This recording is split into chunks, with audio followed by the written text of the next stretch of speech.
Birabangama cyane kwireba mu kirori ugasanga mu maso hawe huzuyemo inkovu nyinshi zatewe n'ibiheri wigeze kurwara cyangwa se ibiheri byinshi bya hatari. Mu by'ukuri wagerageje uko ushoboye ngo izo nkovu zisibangane cyangwa se ibyo biheri bikiri ariko biranga.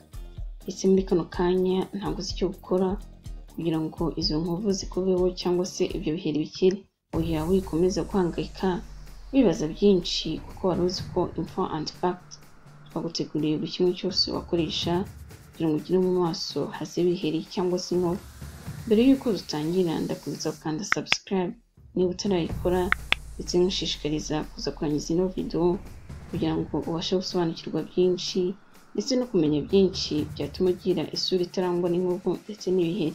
Byaba byiza wenda buri munsi mbere y'uko uryama ujye ufata urunyanya rumwe warangiza ukarukatamo kabiri, hanyuma ugafata ikiyiko kimwe cy'ubuki ubundi ukavanga n'akayiko gato k'isukari, ubundi ugafata igice kimwe cy'urunyanya wakase warangiza hejuru ugasigaho bwa buki wavanze n'isukari, maze ukagenda ubisiga mu maso usa nkaho usiga amavuta ukoresheje rwa runyanya wakasemo mu gihe kingana n'iminota 2 cyangwa se 3. Hanyuma ukaba uretse koga mu maso mu gihe kingana n'iminota 5. Iyo iminota 5 irangiye uhita ukaraba mu maso ubundi ukisiga amavuta usanzwe wisiga. Uretse kuba bituma inkovu zisibangana ndetse n'ibiheri bikira mu gihe gito cyane, urunyanya, ubuki ndetse n'isukari bituma uruhu rudasaza vuba ndetse bikanarinda iminkanyari. Ikindi kandi bituma uruhu rwo mu maso rusa neza cyane ndetse bikanatuma utwenge tuboneka ku ruhu rwo mu maso kenshi usanga tubangamira benshi dusa nk'utwibumba, bityo isura yawe ikarushaho kuba nziza cyane. Nanone wifuza uruhu rwo mu maso rukeye ushobora gukoresha umuneke hamwe n'igi. Noneho reka turebere hamwe uko wakora mask wifashishije igi ndetse n'umuneke kugira ngo ugire uruhu rwo mu maso rwiza cyane kandi rukeye ndetse rufite itoto.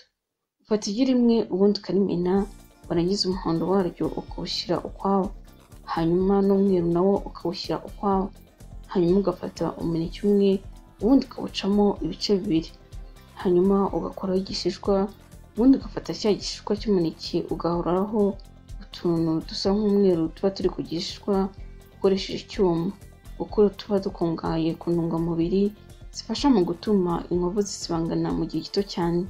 Warangiza guhoraho utwo tuntu dusa nk'umweru ku gishishwa natwo ukaba dushyize nko ku gasahani cyangwa se ikirahuri, hanyuma ugafata cya gice cy'umuneke ubundi ukagikatamo uduce duto duto, hanyuma utwo duce tw'umuneke wakase ukadushyira muri cya kirahure cyangwa se igisuperi washyizemo twa tuntu wakuye ku gishishwa cy'umuneke, maze ukongeramo wa muhondo w'igi, hanyuma ukabishyira muri blending machine. Blending machine iyo imaze kuyitunganya ubikuramo warangiza ukabishyira mu kirahuri, hanyuma ugapima ibiyiko 2 by'isukari isa shokora ukabishyira mu kindi kirahuri, maze muri ya sukari ugashyiramo ibiyiko 2 bya ya mvange yawe y'igi hamwe n'umuneke, ubundi ukabivanga neza ukoresheje ikiyiko.